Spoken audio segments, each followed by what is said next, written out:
Hai sobat, welcome back to PPK Podcast Punyo Kita. Apa kabar sobat? Semoga sehat, jangan lupa makan, jangan lupa tersenyum, dan jangan lupa ibadah ya. Supaya hari-hari sobat tetap berkah dan juga tetap menyenangkan setiap harinya. Baik sobat, di Podcast Punyo Kita kembali lagi kita akan berbincang bersama salah seorang yang fenomenal ya.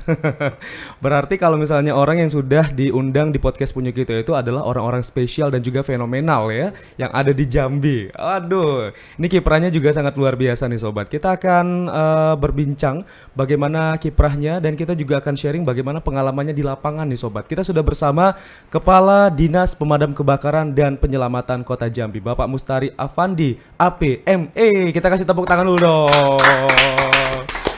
Selamat datang, Pak. Selamat pagi Bung Hamzol. Iya, sepertinya kita udah sore nih Pak.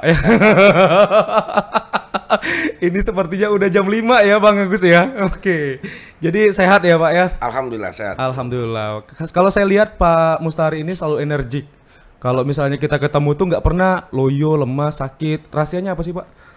Rahasianya jangan ada pikiran. Oh, Karena pikiran itu yang membuat semua organ-organ tubuh kita ini melemah. akan melemah. Hmm. Karena kita semua pikiran itu kita menghirup udara itu dari hidung, disaring di otak, di pikiran. Apabila kita sesuatu baik itu ada masalah, baik di rumah tangga maupun di pekerjaan itu menjadi pikiran, tentu akan membuat semangat kita akan lebih turun. Makanya kalau saya punya prinsip, kalau ada sesuatu hal itu tidak saya selalu pikirkan. Nah itu yang selalu saya membuat saya selalu semangat. Pantesan saya sama teman-teman saya sering pusing Pak. Karena kepikiran utang ya.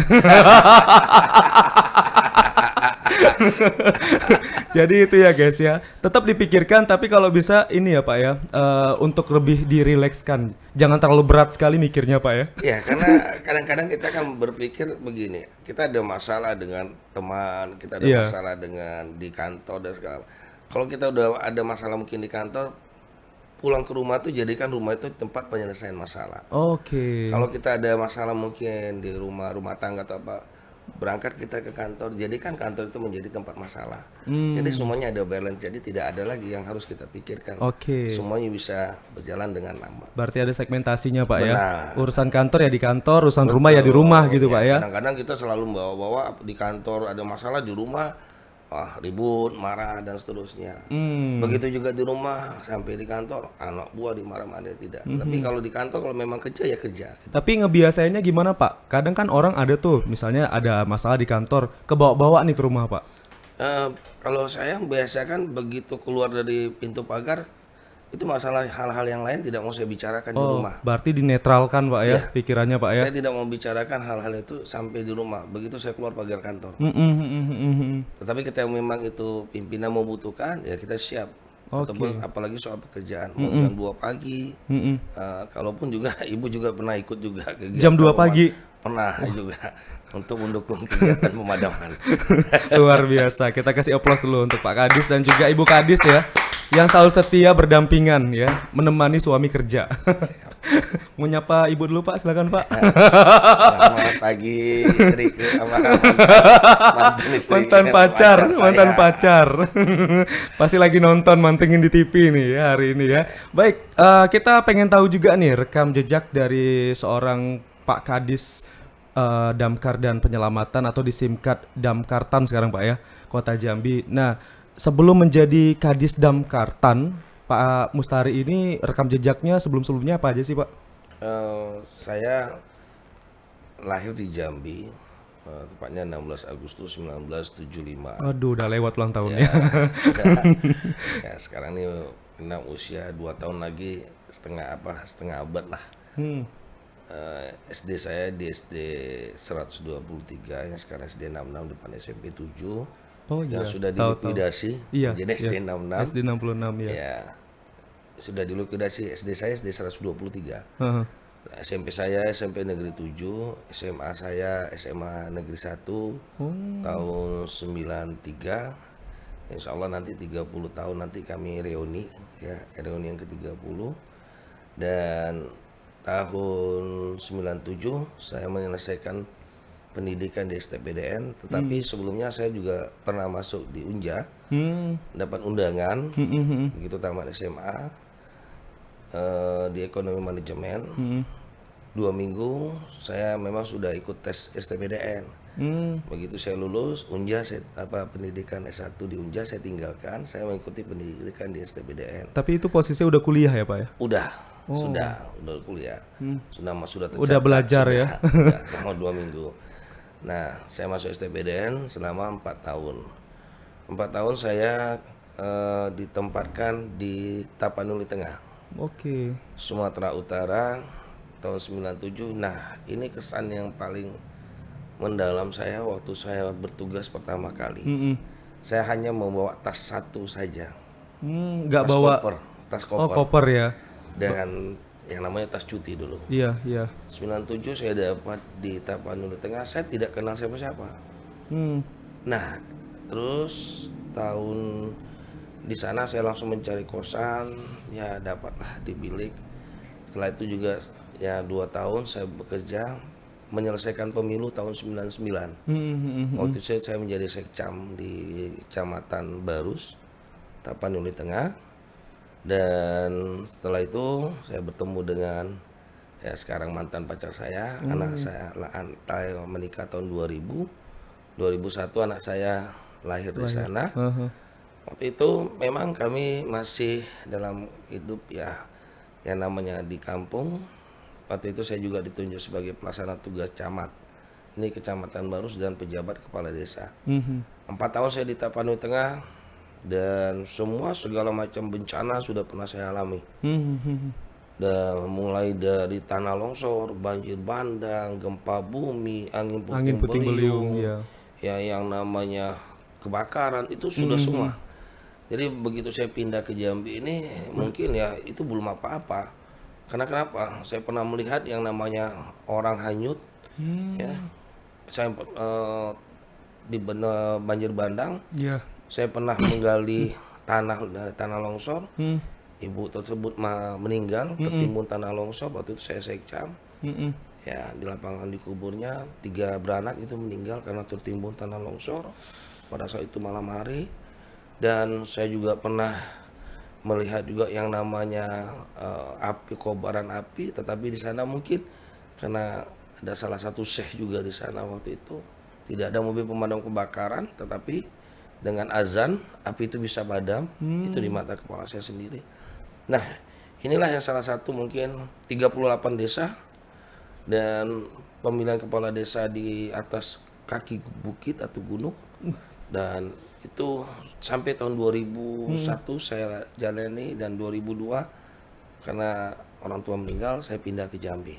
Nah, ini perjalanan saya selama saya dirantau orang 4 tahun. Nah, mungkin itu salah satu juga yang membuat saya tergerak ya, Pak.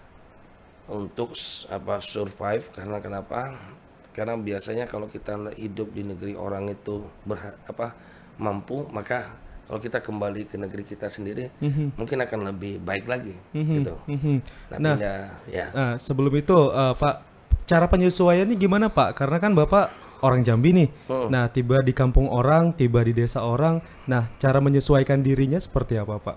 Supaya tetap bisa berinteraksi dengan warga dan juga bisa mendapat sambutan hangat dengan warga sekitar, itu seperti apa? Ya, tentulah begitu saya dapat di Tapanuli Tengah. Tapanuli Tengah ini mayoritas Muslim dan Kristen juga. Dan di situ juga ada yang namanya NU, ada Muhammadiyah, ada Al-Wasliyah, termasuk juga AKBP maupun juga Katolik dan seterusnya. Tetapi yang saya lebih luar biasa di sana, kenapa? Mereka itu adat-adat Batak. Mereka tidak mengenal yang namanya kata bisa provokasi karena masalah agama, tidak. Karena mereka adalah marga. Nah, kebetulan juga saya juga masih ada om saya yang juga marga Lubis. Ya, itulah salah satu membawa saya juga untuk bercerita. Dan di sana memang rata-rata kita harus memahami adat istiadat di sana. Jadi misalnya di adat Batak, kita harus tahu memanggil mereka kalau sudah menikah jangan sekali-sekali memanggil nama. Oh, harus manggil marga ya? Harus manggil maga. Tetapi Oh. kalau belum menikah baru kita panggil nama. Nah, itu Hmm. waktu itu saya sempat teringat saya ditegur dengan yang namanya Pak Dales Simanjuntak. Oke. Saya sekcam, Masih beliau inget. adalah Menteri Polisi Pamung Praja. Saya selalu panggil Pak Dales, Pak Dales. Oke. Akhirnya dia datang ke ruangan, dia dekati saya. Sebentar Pak Sekcam, saya mau saya sampaikan. Nah, apa itu Pak? Saya ini Pak mau sampaikan. Saya sudah menikah, sudah punya cucu. Iya. Kalau bisa, tolonglah jangan panggil nama. Panggil Hmm. saya nama Junta saja. Hmm. Hmm. Nah, karena makanya kalau kita lihat ya mungkin yang dari Sumatera Utara, yang Hmm. Batak itu kalau kita ada singkatan di misalnya S Purba, Iya. berarti dia sudah nikah itu Oh biasanya. gitu. Heeh, Tapi heeh. kalau misalnya Sahat Purba, nah Berarti itu belum belum menikah. nikah. Oh. Tapi rata-rata seperti itu. Hmm. Itu Hmm. dan mereka lebih condong pada nah, dari sebelah itulah saya baru tahu oh ini adat Batak. Yang kedua lagi di adat tersebut memang kalau ada masalah adat itu lebih diutamakan Hmm. dan mereka tidak melihat yang namanya agama tetapi lebih mencondong ke adat, Keadat. terombonya dan seterusnya. Hmm. Sehingga Hmm. begitu saya pindah ke Jambi, penata saya itu saya jadi camat, saya lebih juga condong ke adat. Hmm. Hmm. Karena adat ini memang sangat penting sekali Hmm. di dalam kehidupan kita bermasyarakat, berbangsa dan bernegara. Hmm. Betul kata yang istilah adat bersendi syarak, syarak bersendi kitabullah. Karena pada saat waktu di sana, kalau saya diterima itu bukan melihat saya ini orang lantau, orang luar tidak. Iya. Tetapi memang mereka asalkan kita bisa menyesuaikan adat di sana. Mhm, mhm. Gitu. Oke, penyesuaian Bang itu Amsal ya. penting ya. Ya. Baik. Dan juga harus mempelajari adat. Kalau misalnya itu baik juga bisa diterapkan gitu Benar, ya benar. Pak ya di tempat Iya, dimanapun kita berada, termasuk iya, juga di lingkungan kerjanya Pak Mustari ini. benar. Nah, kalau untuk rekam jejak di pemerintahan Nah, setelah gimana nih? itu saya tahun 2002 pindah ke Jambi mengawali karir saya di bagian kepegawaian. Baik. Setelah itu saya di sekretariat KPU Kota Oh, pernah Jambi. di sekretariat KPU. Iya, Tahun berapa itu, Pak? tahun 2004, pemilu 2004. Mhm, mhm. Mungkin karena saya juga pernah mengalami 1999, 2004 saya jadi staf di sana. Mhm, mhm. Setelah itu saya menjadi kasih pemberdayaan pembangunan masyarakat di Kecamatan Kota Baru. Itu Mhm. belum Alam Barajo, Mhm. masih Kota Baru. Masih luas ya, belum Ya, pecah ya.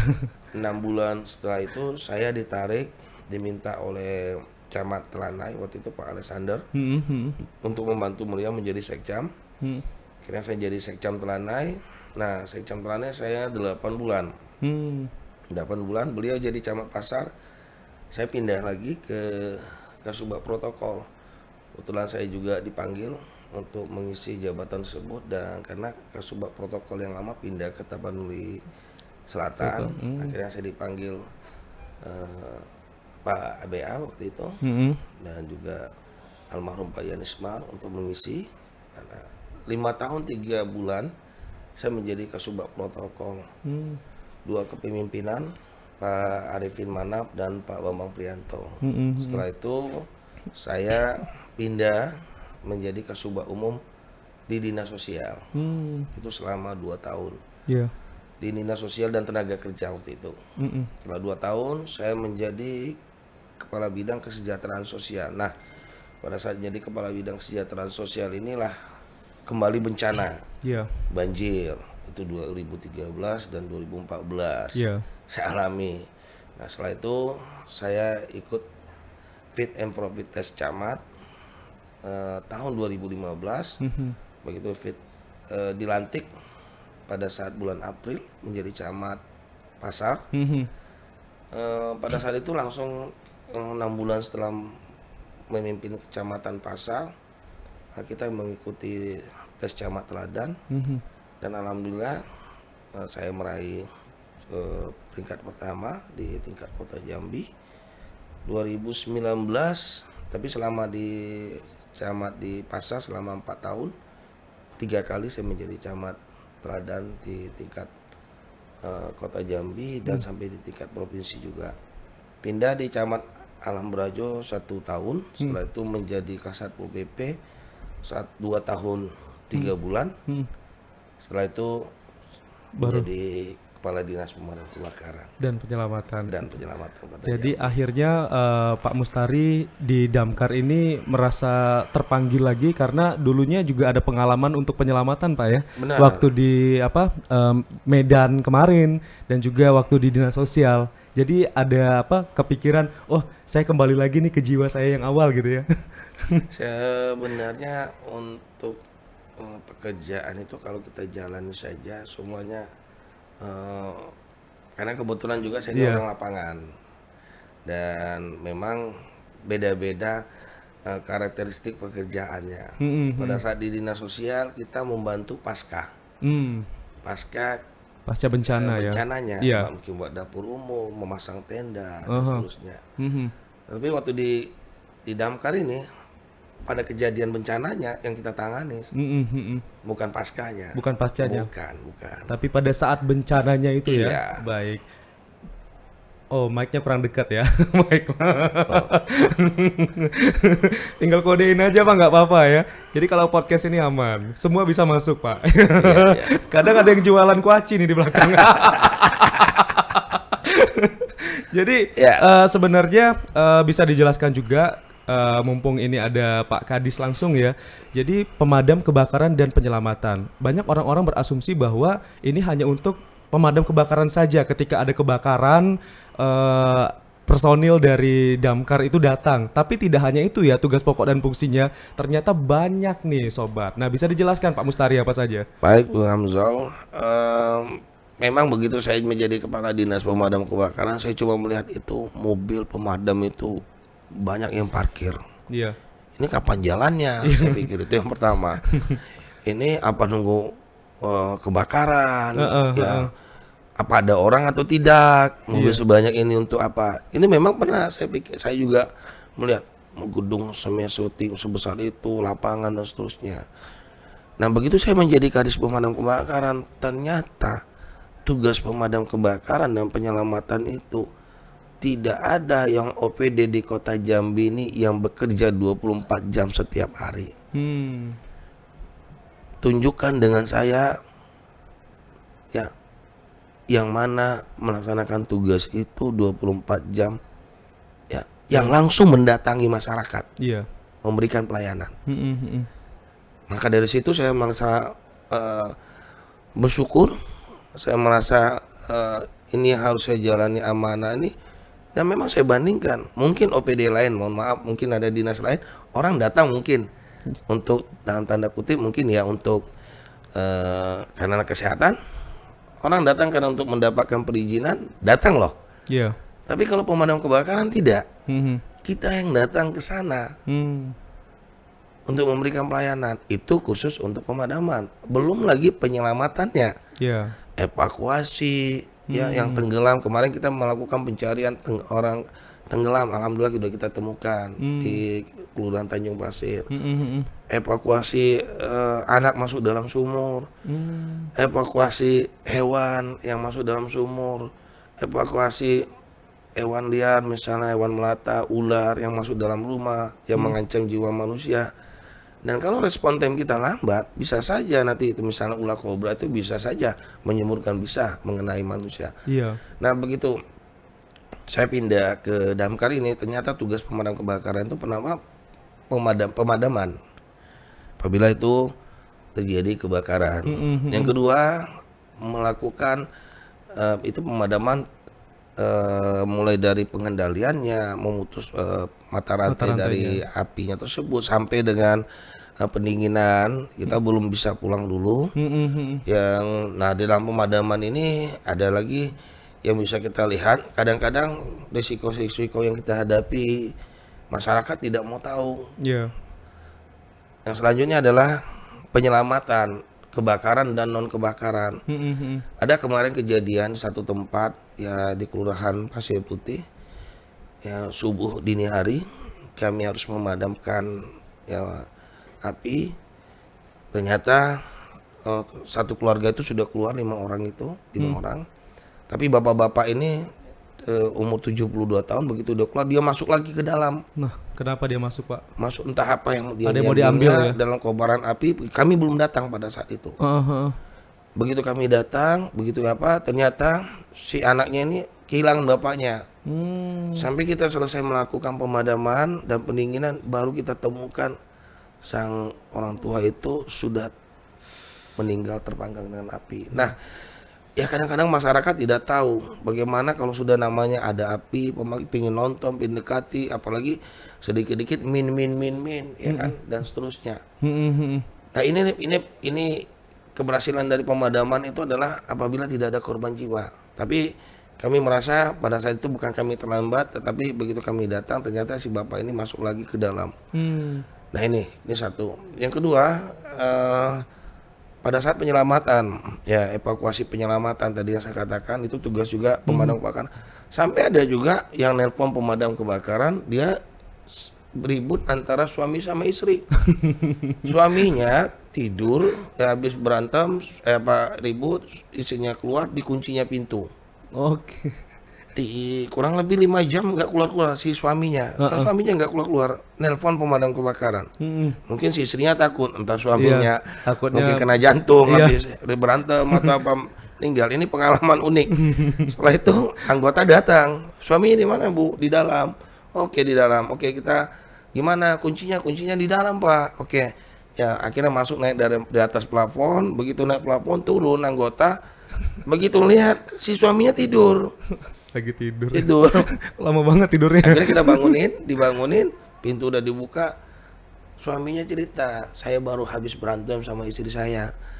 Saya pusing mendengar rewelan apanya. Makanya saya kunci pintu biar saya nenangkan diri, saya pingin tidur. Nah, ini itu salah satu. Ada lagi yang juga menelpon damkar. Ya. Sekarang masyarakat ini manja. Iya. Kunci tergantung kunci mobilnya itu di dalam mobil dicabut. Nelpon ke damkar, minta dicabut, minta diambil. Akhirnya saya buat SOP, kita hanya mengevakuasi yang benda hidup atau benda hidup tuh mati. Iya. Kita mengevakuasi. Tapi kalau bendanya itu mati, benda mati karena kelalaian, itu bukan tugas kita, saya sampaikan. Contoh, kalau misalnya pemadam kebakaran mengevakuasi kunci yang masuk dalam sumur, kunci yang tergantung di mobil karena lalai ketutup nggak bisa dibuka, nanti begitu kita ambil, cuma udah latihan untuk katanya bisa maling mobil. Oh, damkar bisa maling mobil. Nah, saya tidak mau tuh. Akhirnya kita buat SOP hanya menyelamatkan benda ataupun benda hidup atau hewan hidup atau manusia dan juga yang sudah meninggal itu. Ada juga kejadian ya masyarakat yang nelpon dengan kita, kucing peliharaan itu tergantung naik di atas, padahal ada lantai 2, dia bisa manjat sebenarnya. Tapi karena yang manja kira nelpon damkar. Karena inilah pasti cewek nelpon. Kesan. Ada yang dia bawa mobil datang ke damkar, ularnya itu masuk dalam kap mobilnya. Saking ketakutan dia kencang itu bawa mobil. Ada langsung bawa ke damkar. Ibu tahu dari mana? Kami nonton di YouTube atau pasti damkar Kota Jambi bisa. Dapat ular poros pada saat itu. Nah, ini khusus yang penyelamatan. Ada juga. Nah, setelah itu adalah pencegahan. Pencegahan ini kita melakukan edukasi. Kadang-kadang anak TK datang, PAUD, ya kan, ke damkar. Ya, bagaimana siapa yang mau jadi pemadam? Saya naik mobil damkar. Jadi kalau mau ditanya, itu anak-anak TK itu lebih kenal dengan damkar daripada saya waktu jadi Satpol PP. Pasti lebih tahu siapa mau jadi damkar, angkat tangan. Siapa yang mau mandi, angkat tangan. Nah, itu mereka diajari. Dan edukasi juga sekaligus orang tuanya datang, kita juga memberikan edukasi bagaimana bahaya kebakaran, apa yang tidak boleh dan seterusnya. Nah, ini khusus untuk anak-anak, edukasi kepada anak-anak dan juga di media sosial dan seterusnya.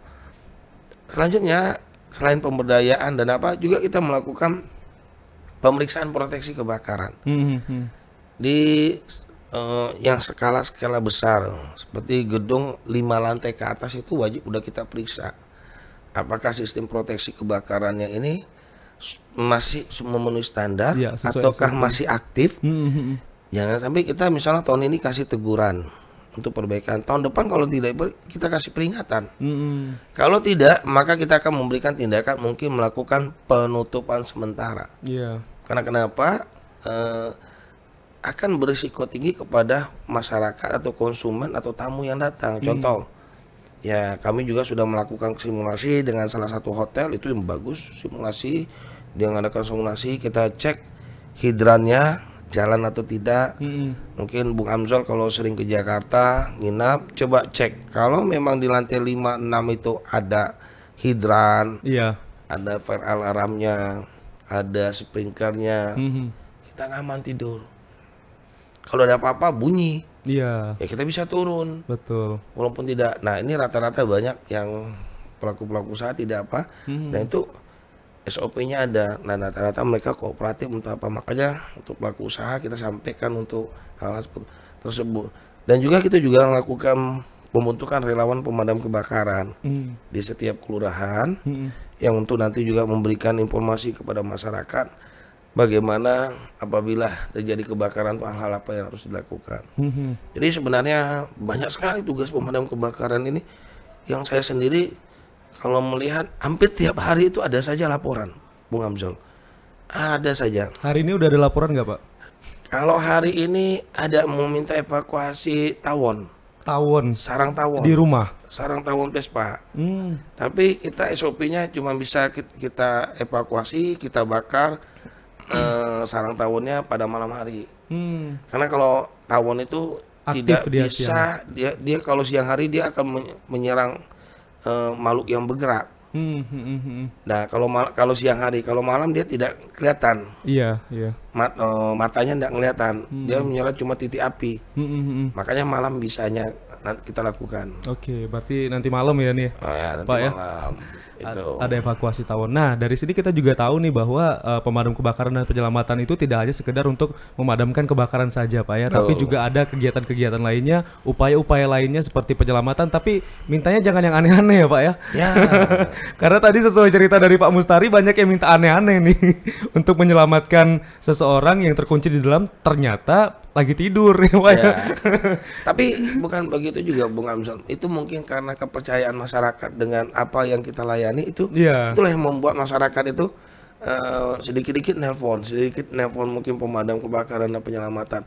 Malah ada yang dari luar kota Jambi tetap pemotongan cincin. Oh. Ada yang dari Kumpe, ada yang dari Muaro Jambi, ada dari Mendalo datang ke kantor kita untuk potong. Makanya saya kalau potong cincin saya tanya, kalau cincin tunangan ajak tunangannya, ya kan? Kalau misalnya cincin kawin ajak lu suaminya. Jangan kamu potong-potong, pulangnya nanti berantem dia. Kan itu pernah kejadian itu, Pak. Itu saya begitu dia lapor, izin komandan, Pak, ini mau evakuasi cincin.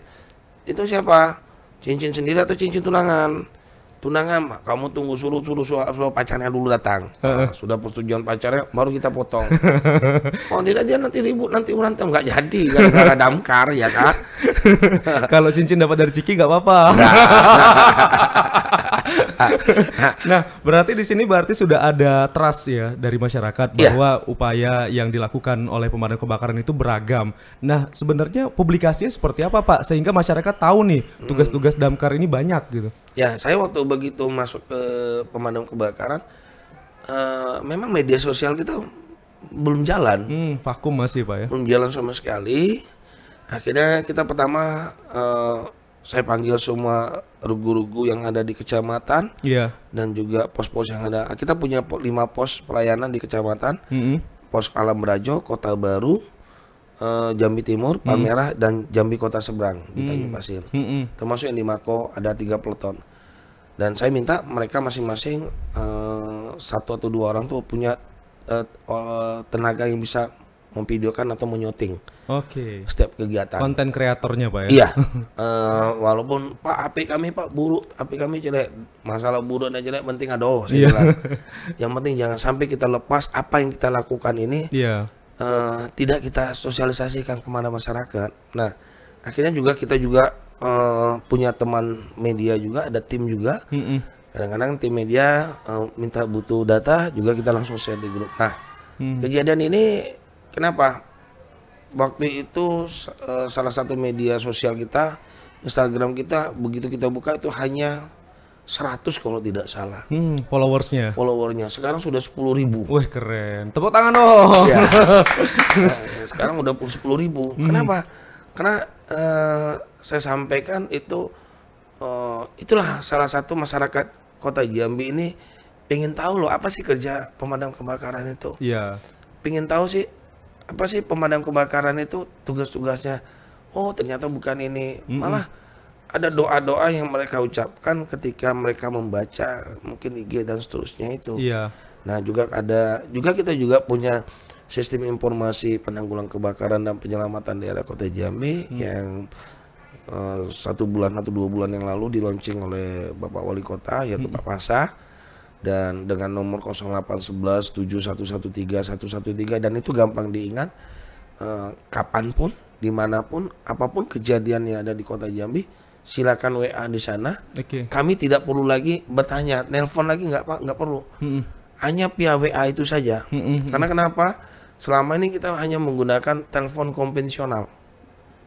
Telepon konvensional Damkar Kota Jambi betul ke 0741 41171. Tetapi masih mau nanya, Pak, lokasinya di mana? Ya. Malah kita sering kena tipu, Kena prank kena ya. bohongi, kena prank. Alasan ada kebakaran. Tapi kita tidak tahu titik lokasinya di mana, teleponnya siapa, dihubungi kembali, dan video fotonya nggak ada. Makanya dengan ada nomor WhatsApp 0811 7113 113 itu sangat bermanfaat sekali, dan di situ ada edukasi semua. Iya. Penyebab kebakaran ada, apa segala macam ada edukasi, dan itu bisa link juga ke website kita, bisa link juga ke Instagram. Jadi bagi warga masyarakat mungkin silakan menyimpan nomor 0811 7113 113. Oke. Nah, ini untuk media sosial. Dan juga alhamdulillah kami juga banyak mitra yang mendukung pemadam kebakaran. Mitra-mitra khususnya media, terus apalagi TVRI Jambi, yang kadang-kadang ya saya sampaikan ini udah ada berita pun nanya ada berita kebakaran enggak itu. Nah, jadi saya bilang jangan berita kebakaran kalau ada kebakaran. Tanya kan berita penyelamatan kata saya bilang, ya kan. Kadang-kadang nanya ada kalau bisa ada kebakaran. Iya. Menurut pendapat kalau saya sampaikan, tapi kalau berita penyelamatan oke. Tangkap ular, misalnya evakuasi ular Atau tawon tadi ya, ya. tawon, misalnya hewan yang masuk ke sumur dan seterusnya, kucing yang nyangkut di pohon dan segala macam. Tapi itu masih kerjaan apa kita kan. Iya. Tetapi jangan ada kebakaran, doa kebakaran tidak, jangan sampai lah. Kalau bisa untuk sementara ini kami Nihil, berdoa ya. mudah-mudahan jangan ada kebakaran lah di Kota Jambi. Iya, nihil kasus Iya, kebakaran ya. Betul. Nah, kemarin terkait dengan penyelamatan, kabarnya ini baru-baru ini juga ada satu video yang viral nih, menyelamatkan ular piton ya. Bukan menyelamatkan, tapi mengamankan ular piton yang ada di rumah warga ya, Pak. Ini Iya. ceritanya gimana? Kabarnya juga ada personil yang terluka ya. Oh iya. Jadi begini, nah risiko di dalam suatu pekerjaan itu pasti ada, Bung Hamzul. Iya. Saya begitu masuk jadi Kadis Damkar, saya melihat anggota saya ini, saya tanya, kamu belajar di mana nangkap ular? Saya Iya. bilang, dado Pak, bonek. Otodidak ya. Otodidak, modal nekat. Waduh. Bonek Jadi modal sarana nekat. prasarana udah kita siapkan, Jadi saya sampaikan, tapi harus tetap hati-hati. Saya yang lebih selalu menginginkan itu adalah ular kobra dan king kobra. Tapi udah pernah kejadian di Jambi, Pak? Ada kobra. Ada king kobra, kita pernah amankan itu 3 meter panjangnya lebih, dan king kobra ya. Kalau kobra sering. Ini kingnya ya. Kingnya.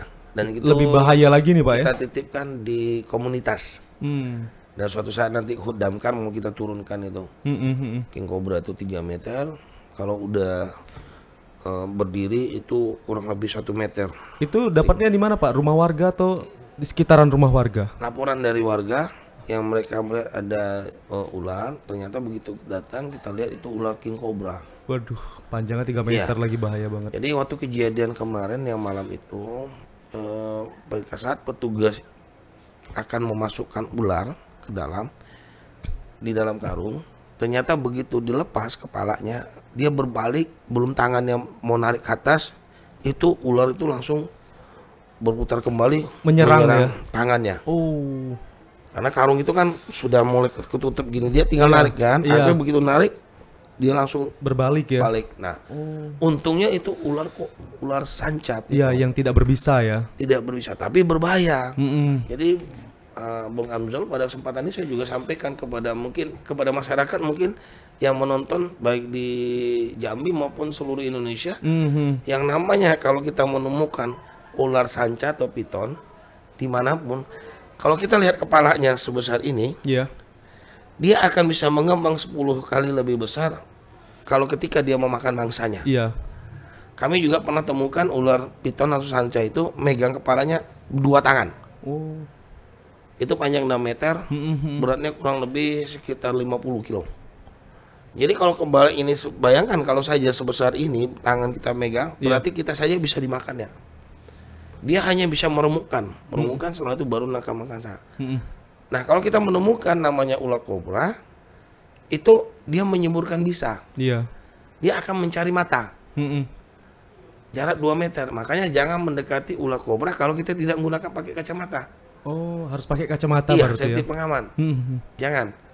Dia jaraknya 2 meter dan dia bisa menyemburkan kurang lebih 5 menit itu sekali itu menyemburkan bisanya. Oh. Jadi hati-hati, jangan, apalagi tangan kita lagi terluka, kena bisa, dan itu langsung menyerap racun itu ke dalam Terkontaminasi pori-pori. ya. Kalau king cobra, dia melompat, dia tidak menyemburkan bisa, tapi dia langsung mematok. Mhm. Begitu matok, ya innalillahi wa inna ilaihi rajiun. Iya. Nah, biawak itu Oh, biawak juga ya. itu bahaya. Kemarin kita juga tangkap biawak. Itu pukulan buntutnya yang ngeri, tapi begitu sudah kena digigit, itu juga dia makan dia daging. Kita juga bahaya juga kalau nggak dikebat mulutnya. Makanya sekarang saya sudah sampaikan SOP kita itu jangan pernah mengamankan binatang melata untuk tidak ditutup pakai isolatif Atau lakban atau ya. lakban atau matanya. Mhm. Nah, setelah itu mungkin mau diserahkan kembalikan ke habitatnya, ataupun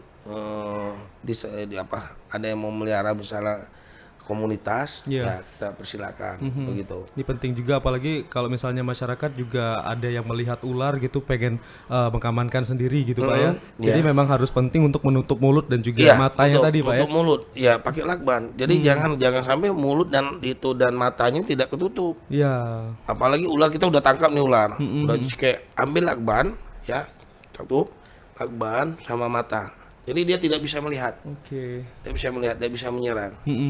Paling mutar-mutar aja lah ularnya. Gitu. Dan satu titik lemah ular adalah apabila, mohon maaf, kelemahan ular itu apabila sanca, piton kita temukan, mohon maaf, tusuk saja buritnya itu, Oke. buritnya yang bagian belakang. Nah itu bikin dia lemas. Oh, nusuknya pakai apa Pak? Ya, Bebas. pakai tongkat lah, jangan pakai tangan. Jangan pakai tangan. Temen saya nanya bisa nggak pakai jarum pentul katanya.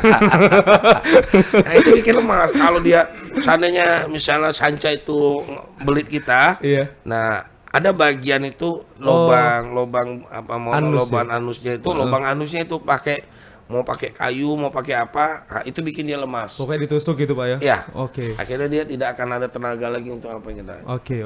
Tuh, tapi kita bukan pawang ular ya. Iya. Bukan, jangan salah. Damkar bukan pawang ular. Hanya penyelamatan saja. Tapi bisa mengamankan ular ya. Iya, cuman ular kepala 2 sampai sekarang belum pernah ketemu. Kalau ular kepala 2 ketemu, tentulah TVRI kita diundang TVRI, ularnya saya taruh di sini.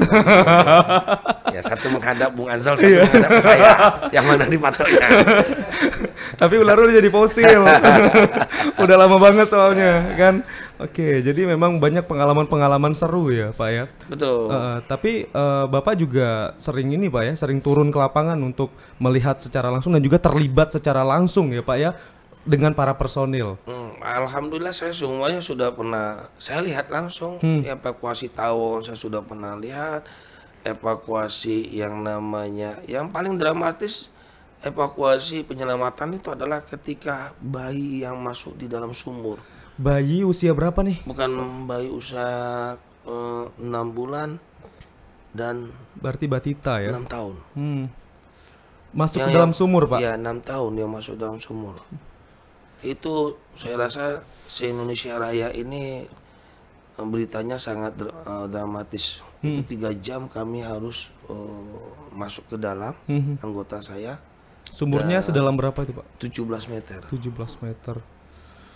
Dari ketinggian atas sampai ke apa bibir air Hah? itu 8 meter. Dari sana ke bawah itu 9 meter. Pada saat itu dua tim penyelamat kita, penyelam mencoba, gagal. Akhirnya ada 1 orang, kayaknya seperti dia terpanggil, dia yang langsung yang pingin masuk ke dalam. Jadi sumurnya itu tambah ke bawah tuh sama tambah kecil. Dia cerita dengan saya waktu itu seperti hitam, Pak, katanya di dalam itu. Setelah itu kayak dingin sekali. Nah begitu saya sampai dengan kedalaman 9 meter, saya nggak mikir lagi kuping atau apa. Saya seperti ada mijak badan anak itu. Karena biasanya kita kan kedalaman 4 meter itu kuping udah nggak tahan. Iya. Dan dicoba, karena dia biasa nyelam di Sungai Batanghari, namanya Topan. Pada saat itu diangkat, betul, saya cuma peluk, Pak, itu seolah-olah anak saya. Dan memang betul, begitu sampai ke atas ya saya terima anak tersebut. Kami bawa langsung kami taruh ke tempat tidurnya beserta adiknya. Adiknya juga meninggal. Nah ini pengalaman yang kalau untuk pencarian yang mayat yang meninggal itu sudah sama zaman saya sudah 4 kali, yang 5 kali kemarin terakhir korban yang meninggal. Jadi kalau memang dia meninggal, misalnya kemarin yang di Hipermat di bawah WTC ada 1 meninggal, tenggelam, kita tidak cari di sana, tetapi kita harus nyarinya di Niaso karena dia sudah terbawa arus. Iya. Nah untung yang kemarin itu meninggal mungkin karena nyangkut, karena Sungai Batanghari ini kurang lebih kedalaman 2 meter ke bawah itu kecepatannya sudah 1 knot, arusnya sangat deras sekali. Jadi hati-hati kalau kita bermain di Sungai Batanghari, kalau memang tidak bisa berenang. Nah itu langsung terbawa arus sungai itu sampai ke Niaso. Kalau kita udah meninggal 24 jam pasti muncul mayat kita, Ngambang mayat ya. ngambang. Nah itu ya hal yang sangat kami, bagi saya sangat tragis yang kami lihat, karena sumurnya itu di dalam dapur yang rata dengan tanah, dengan rantai, hanya ditutup dengan kayu. Saya kurang ngerti juga kok bisa seperti itu. Dan ada juga ya yang orang yang terjebak di dalam tapi masih bisa kita selamatkan.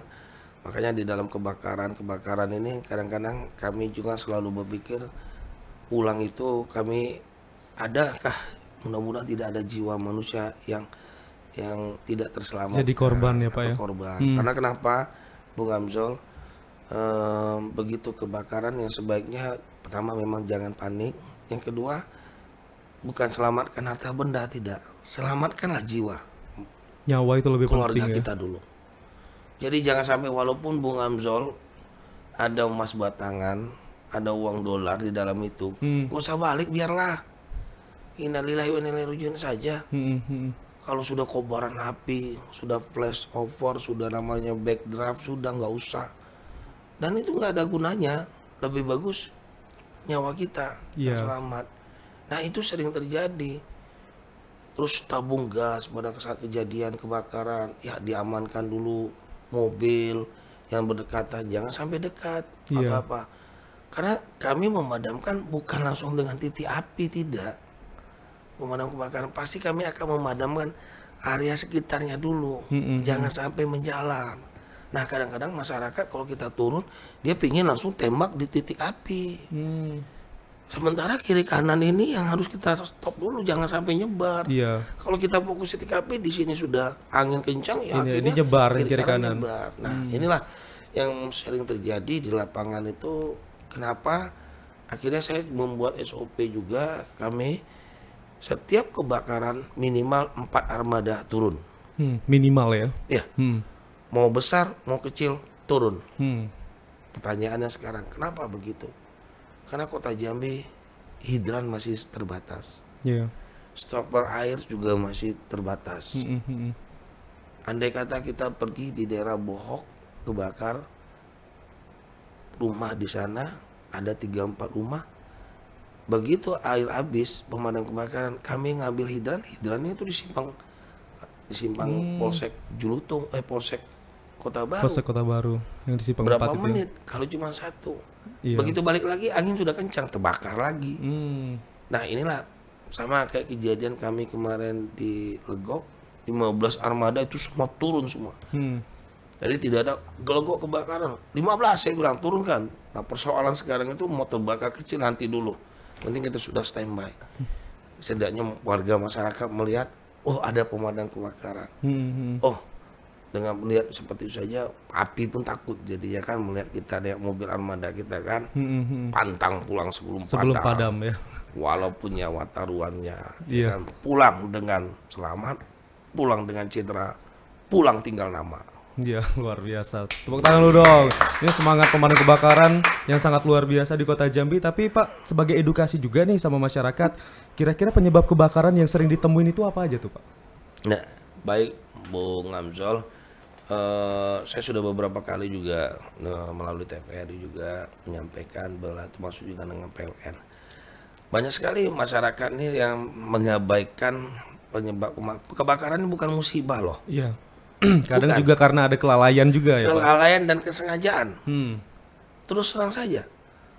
Makanya misalnya di ruangan podcast kita ini bisa saja karena kelalaian begitu pulang, Iya. colokan nggak dicabut-cabut, Iya. tiba-tiba karena panas ada percikan, ya Memicu ya. ya kelalaian. Tapi sengaja sudah diingatkan siapkan apar, dia nggak siapkan apar, ya kan? Diingat ya dengan sengaja kan tidak mau menyiapkan apar. Kita ada apar ya. Ya, salah. Dan apar pun juga kadang-kadang dengan sengaja ditaruh di bawah. Iya. Harusnya apar tuh 15 cm. Dari apa? 15 sekitar 40 cm. Iya, biar Yang kelihatan ya. bisa dilihat. Bukan di bawah. Iya. Kadang-kadang kami ini memeriksakan proteksi kebakaran, sedih kami ini kadang-kadang. Kok gitu ditaruh ya kayak seperti tabung gas saja ini apar ini. Iya. Padahal ketika kebakaran, contoh ini Pak, kemarin kejadian di salah satu perkantoran provinsi. Saya sudah sebut di mana, ruangan mana, diambil apar, aparnya tidak pernah Digunakan ya. digunakan dan pernah diisi ulang. Begitu disemprot, apinya menyembur balik dengan orang yang nyemprot. Karena apar tersebut itu yang Bapak sampaikan itu setahun sekali harus diganti refillnya. Iya. Nah, yang di kantor itu balik Pak. Udah kadaluarsa ya. Sudah, saya tidak mau ngomong kadaluarsa ya kan. Nah, kalau kadaluarsa itu balik karena nggak pernah diperiksa, nggak pernah apa. Nah, itu salah satu. Jadi penyebab kebakaran bukan karena musibah, tapi karena kelalaian dan kesengajaan. Ada karena faktor petir. Nah, petir itu sangat berbahaya. Jadi kalau hujan petir geledek sudah usah. Mungkin saya rasa TVRI ini sudah ada alat penangkap petir, tapi jangan abai kalau memang hati-hati juga. Bukan ya kan? alat aja Pak, dukun juga ada Pak. Dukun penangkal petir. Iya. Nah, yang kedua karena kelistrikan. Nah, jadi kelistrikan ini banyak sekali kejadian, Bung Amzol, karena kipas angin. Di rumah kadang-kadang kita coloki kipas angin, kita matikan, tapi coloknya masih nih. Nah, kabelnya masih mengalir listrik. Masih. Dia muter konduktor. Di kabelnya itu akhirnya nggak tahan, netes ke bawah. Ada area yang mudah terbakar, ada horden, ada kain, ada kertas. Nah, itulah yang menjalar, akhirnya terbakar. Contoh beberapa tempat SLB ditinggalkan pada saat itu ruangannya masih dicolok, kebakar. Ada ibu-ibu tuh malam mau pergi sebentar, kebakar karena kipas angin. Dan kebanyakan karena kipas angin.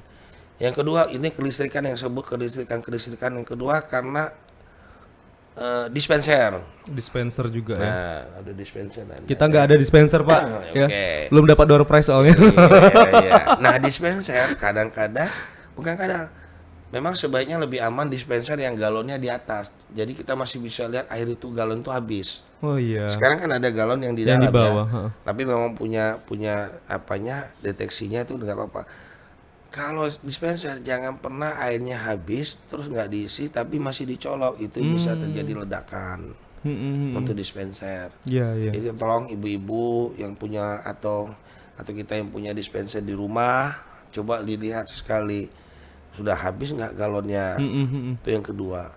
Yang ketiga, karena colokan yang terlalu banyak. Nah ini Oh, paling yang sering ini bercabang-cabang gitu ya, Pak, ya? bercabang. Tetapi usahakan colokan kulkas jangan bercabang, tersendiri satu. Oh, khusus ya. Kulkas itu karena nggak pernah kita cabut-cabut, dia hanya jalurnya satu. Jadi jangan sampai ini kulkas udah colok lagi TV, colok lagi nggak usah. Terus yang colokan ini nggak pernah dicabut-cabut. Nah, kulkas tersendiri. Ya, terus yang colokan seperti habis kita mengecas HP, ngecas laptopnya dibawa, HP-nya dibawa, casannya masih nyangkut. Oh, chargernya tinggal ya. Iya, itu kejadian juga. Oh, pernah kejadian juga. Ada. Terus perhatikan untuk colokan kabelnya itu memang kabel standar nggak untuk muat kalau kalau kita nyolok untuk beberapa kali, beberapa banyak. Kalau kabelnya lemas nggak usah dipakai. Itu masalah kelistrikan. Yang selanjutnya lagi kejadian yang kami alami itu karena kelistrikan karena pembakaran sampah. Kadang-kadang kita bakar sampah, Bung Amzal, ditinggal. Padahal apinya bara-bara apinya Bara masih api ada. masih. Nah, Begitu ditiup angin, dia nyambar di daerah yang mulai dekat rumah kita. Itu pernah terjadi, bukan pernah lagi, sering. Pada baru kemarin-kemarin itu gara-gara pembakaran sampah. Kebakaran juga. Selanjutnya lagi karena apa? Main kembang api. Oke, kembang api juga bahaya nih ya. Anak-anaknya di dekat yang area mulai terbakar, pom bensin Petromini yang di Alam Berajo. Si anaknya main kembang api, pecian itu di situ tuh ada Petromini meledak. Waduh. Oh, yang kemarin itu Yang ya. kemarin itu meledak. Itu Oh, gara-gara itu gara-gara kembang api doang, Pak ya? iya. Terus gara-gara masak. Masak kenapa nih, Pak? Nah, si ibu ini kayak di salah satu tempat yang 38 unit rumah kemarin terbakar, itu si ibunya nih masak telur. Keluar, pintu rumah dikunci. Api belum dipadamkan. Mungkin kompor gasnya kan kadang-kadang 2 kali nih. Tak, tak. Nah, ini dia sekali saja. Tak. Oh, ternyata apinya masih hidup. Masih. Ditinggalnya keluar api di dalam kuali. Kualinya itu menyebar. Akhirnya asap keluar. Akhirnya kena tabung gas. Orang mau masuk nggak bisa karena pintu dikunci. Terjadi ledakan tabung gas. Menyambar 38 unit rumah. Tuh, itu karena gas masuk kompor. Nah, ada lagi karena kejadian misal dia ini lupa, ya kan, pergi tidak mematikan, misalnya tinggal pergi keluar rumah ataupun keluar daerah, lampu ini hidup terus. Ada 7 hari tapi nggak nitipkan sama tetangganya. Kalau bisa NCB-nya turunkan, pas malam hari tolong naikkan. Ini enggak dinaikkan, tapi bagian dalam tuh hidup terus. Selama dia berangkat tugas dinas, Bung Amzul mungkin ya kan, berangkat sama istri, lupa 10 hari 10 misalnya. hari nggak dapat. Ya, Iya. jangan coba-coba. Bahaya itu, putus bola lampu konsletus karena nggak tahan. Iya, panas Minimal ya. setidaknya kita titipkan kalau malam tolong naikkan NCB ataupun meteran di atas. Itu pernah kejadian. Jadi karena apa juga gas metan seperti tempat sampah. Oh, sampah itu bahaya itu, Bang Amzal. Bahaya sekali. Kayak di TPU kita itu, Iya. pembuang akhir itu TPA. Itu orang buang puntung rokok akhirnya terbakar. Itu payah madamkan itu. Iya. Nah, termasuk batu bara juga. Makanya batu bara itu tidak boleh yang namanya ngangkut batu bara itu pada siang hari. Harus Kalau malam. siang hari pasti sudah terbakar. Panas ya. Panas, tapi Pantesan pernah malam ya. kejadian itu. Akhirnya kita padamkan juga. Nah, inilah beberapa penyebab kebakaran Iya. yang memang sebenarnya masyarakatnya sebenarnya sudah tahu, cuman lalai. Masyarakatnya sebenarnya sudah tahu, cuman ada faktor kesengajaan. Oh, enggak apa-apa. Dia sudah tahu. Enggak apa-apa. Dari dapapo tuh nanti jadi kenapo-kenapo kan. Nah, jadi kenapa-kenapa. Sudahnya lari. Nelpon damkar Telepon kan damkar. gitu. Iya, jadi masyarakat juga harus paham dan juga teredukasi dengan baik nih. Ada hal-hal yang mungkin bisa menjadi perhatian lagi nih supaya terhindar dari kebakaran, karena sebenarnya kebakaran tersebut seperti kata Pak Mustari tadi bahwa bukan musibah ya. Bukan, karena memang ada penyebabnya. Nah, penyebabnya itulah yang harus diputus ya. Betul. Pak Mustari ya. Iya. Baik, ini luar biasa banget kita hari ini mendapatkan sharing. Ada satu lagi. Apa itu, Pak? Karena faktor kelistrikan, ada yang harus saya sampaikan. Kalau terjadi kebakaran, yang pertama jangan panik. Iya. Yang kedua, matikan semua jaringan instalasi listrik. Ya, kalau terjadi kebakaran. Yang ketiga, selamatkan jiwa manusia ataupun hewan atau segala macam. Iya. Itu yang paling penting. Yang ketiga, selanjutnya ada jauhi dari kobaran api. Ini jangan sampai, ini beberapa saran masukan kami kepada seluruh masyarakat yang ada di Kota Jambi walaupun di seluruh Indonesia. Kalaupun ada terjadi kebakaran, yang pertama jangan panik. Yang kedua, ambil alat pemadam api ringan kalau ada ataupun air yang bisa dipadamkan. Yang ketiga, ya selamatkan jiwa manusia, anak ataupun orang tua, lansia, balita, termasuk penyandang cacat. Diamankan terlebih dahulu. Dan ketiga, bahan-bahan yang mudah-mudah terbakar itu seperti tabung gas itu keluarkan, amankan dulu. Jangan tidak ada penyebaran lagi terbakar. Nah, ini beberapa yang kami sampaikan, karena jangan mendekati objek titik api yang terbakar. Karena kita bukan manusia super ya. Betul sekali. Yang tahan terhadap api ya. Iya, ada yang punya kekuatan juga menyemprot kan terbakar juga kan. Terbakar juga. Ada juga terbakar. Kita bukan manusia.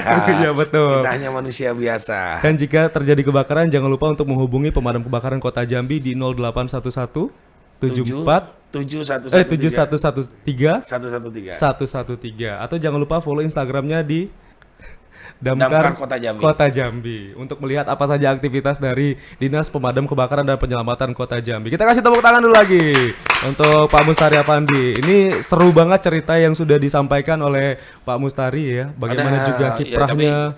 Ada sedikit yang saya sampaikan, Bung, ini sebelum mungkin mau nutup ya. Iya. Selama saya bekerja, terus terang saya katakan ucapan tulus dari masyarakat di dalam bekerja hanya di Damkar yang saya dapatin. Ya. Maka Damkar ini adalah beruntunglah yang bekerja di Damkar. Damkar bukan tempat buangan, tapi Damkar adalah tempat pengabdian, tempat pelayanan yang sesungguhnya. Karena saya melihat walaupun kami sudah melakukan pemadaman korban tersebut, kondisi mereka, begitu kita pulang pamit, ucapan terima kasih kepada kami itu dengan tulus dan ikhlas itu sangat-sangat berarti bagi kami dan sangat menyentuh. Mereka dalam kondisi yang kena musibah masih mengucapkan terima kasih. Nah, inilah yang salah satu memberi semangat kepada seluruh anggota Satria Biru Dinas Pemadam Kebakaran dan Penyelamatan Kota Jambi yang mungkin tidak akan pernah didapat di tempat yang lain, OPD yang lain atau apa. Saya merasa ya seperti salah satu tempat sudah berapa unit rumah itu misalnya terbakar, begitu kita pamit, Bapak, Ibu, permisi, termasuk juga penyelamatan, satu ucapan dari mereka saat kita permisi, terima kasih Pak, terima kasih Pak, terima kasih Damkar, terima kasih Damkar. Begitu tulus mereka mengucapkan itu Pak ya. Itu. Nah Pak, sekalian Pak kasih semangat juga lah ke personil Damkar Pak. Ya, kepada seluruh anggota Satria Biru Yuda Brahma Jaya, pemadam kebakaran dan penyelamatan Kota Jambi dan di seluruh Indonesia, banggalah menjadi bagian anggota Satria Biru Yuda Brahma Jaya, pemadam kebakaran dan penyelamatan dimanapun kalian berada, karena tidak ada yang lebih baik adalah memberikan pelayanan kepada masyarakat dan pengabdian yang tulus, dan ucapan terima kasih itu adalah doa dari mereka yang telah kita bantu. Sehat selalu untuk kalian dimanapun kalian berada. Assalamualaikum warahmatullahi wabarakatuh. Waalaikumsalam warahmatullahi wabarakatuh. Sehat juga untuk Pak Mustari ya, dan juga untuk seluruh personil Damkar Kota Jambi dan seluruh personil Damkar yang ada di Indonesia, supaya nantinya juga bisa memberikan bantuan dengan baik kepada masyarakat ya Pak ya. Terima kasih Pak Mustari atas kehadirannya hari ini, luar biasa. Nah Pak, sekarang kami kasih challenge ke Bapak. Bapak ucapin terima kasih sudah menyaksikan podcast Punyo Kito pakai gaya Pak. Nah, gaya itu gitu Pak. Terima kasih sudah menyaksikan podcast Punyo Kito TPRI Jambi. Sukses selalu. Yeay. Terima kasih Pak Mustari, terima kasih sobat sudah menyaksikan podcast Punyo Kito. Sampai jumpa.